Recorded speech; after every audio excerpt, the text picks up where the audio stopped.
Salut à toutes et à tous et bienvenue dans ce nouveau tutoriel Illustrator.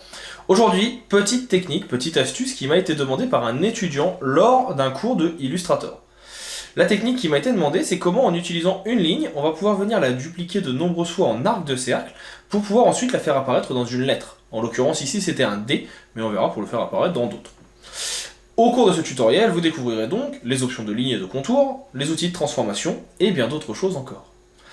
J'espère que ce tutoriel vous plaira. Si c'est le cas, mettez un petit like, un petit commentaire, un partage, abonnez-vous. Ça permet à la chaîne de continuer à se développer et moi donc de vous proposer de nouveaux contenus. Dans tous les cas, je vous souhaite un bon visionnage de la vidéo et je vous dis à tout de suite.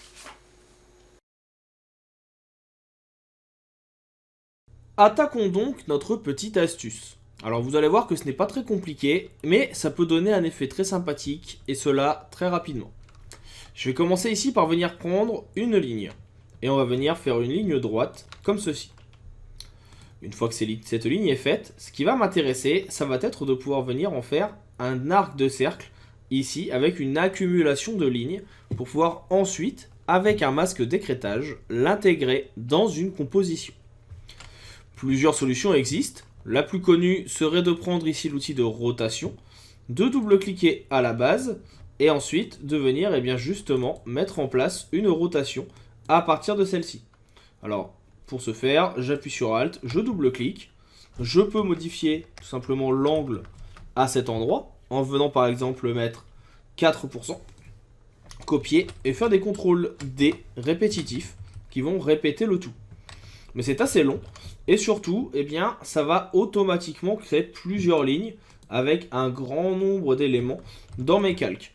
C'est pas quelque chose que je trouve forcément adéquat. Moi personnellement, je préfère aller à la simplicité et le plus rapidement possible sans avoir un certain nombre de calques qui se superposent. Je vais donc pour cela faire effet. Je vais avoir ici distorsion et transformation et je vais choisir transformation. Dans le panneau qui s'ouvre alors, on va pouvoir venir augmenter le nombre de copies que l'on souhaite et ici venir modifier l'angle. Comme vous le voyez, quand je fais cela, il va faire un tour sur lui-même. Mais pour pouvoir lui permettre de faire un arc de cercle, on va utiliser un petit élément graphique qu'on a tendance à oublier et qui est pourtant très intéressant. C'est cet ensemble de carrés qui est ici. Cet ensemble de carrés, il va définir à quel endroit doit être fait la rotation ou les modifications. Par exemple, je peux demander que ça soit à partir du coin qui est en haut à gauche. Donc ça serait ici. Je peux demander que ça soit à partir du coin qui est en bas à droite ou en bas à gauche. Et de cette façon, vous voyez que je vais avoir mon élément qui va être rotationné comme j'en ai envie. Et surtout, là, je vais pouvoir venir adapter mon tracé suivant mes besoins. Je vais pouvoir augmenter par exemple mon nombre de copies, mais également mon angle pour pouvoir adapter comme j'en ai envie. Plus j'augmenterai le nombre de copies, et plus j'aurai ici un effet graphique intéressant. Et bien sûr, si besoin, vous pouvez encore régler l'angle et augmenter. Et vous voyez que là, ça me fait vraiment quelque chose de très nombreux. Vous pouvez même accentuer l'effet en faisant un petit effet de déplacement pour avoir un effet graphique de perspective, horizontalement ou bien verticalement. Donc là, ça permettra de pouvoir modifier le tout suivant vos besoins. Vous pouvez faire la même chose ici avec un effet de déplacement. Ça vous permet même de créer des effets graphiques assez intéressants. Ça, c'est une autre histoire, c'est à vous de voir ce que vous voulez mettre en place. Nous, personnellement, on va garder cette partie-là. Je vais en faire ici plusieurs. Je vais venir dézoomer un petit peu pour que ce soit utilisable. Et on va voir ce que ça donne avec plusieurs formes.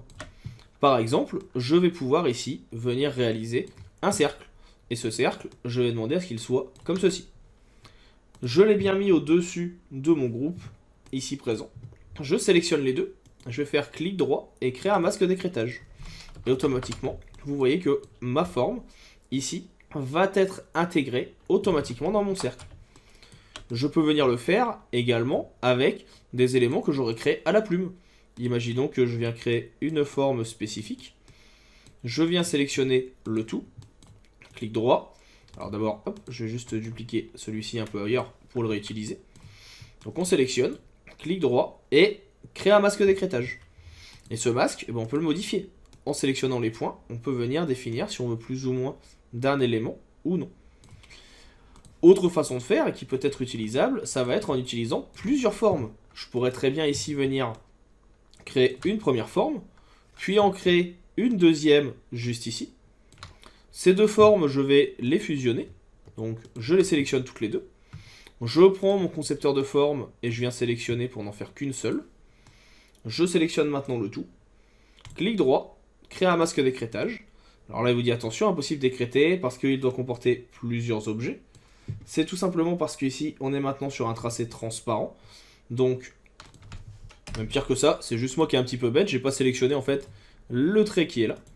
Clic droit, créer un masque d'écrêtage et l'effet se met en place. Si vous double-cliquez, vous pouvez venir sélectionner maintenant votre forme, mais aussi votre trait pour adapter comme vous le voulez. Si vous sélectionnez le trait, vous changez dans la forme. Si vous cliquez sur la forme, vous changez que l'intérieur. Vous pouvez venir ainsi adapter, agrandir, rétrécir votre tracé comme vous en avez envie. Et vous pouvez créer les effets graphiques adéquats. Et pour aller plus loin, vous pouvez également faire, et ce qui était la demande de base, la même chose mais avec une lettre. Par exemple ici, je vais aller chercher une lettre D. Lettre D que je vais agrandir, forcément, et que je vais mettre dans une typo un peu plus grasse. Là par exemple en bold. On vient la mettre à la base de notre élément.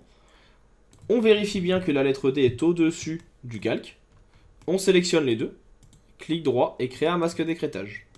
Et automatiquement, eh bien, on a bien notre texte qui est remplacé par notre forme, et ce, en quelques instants.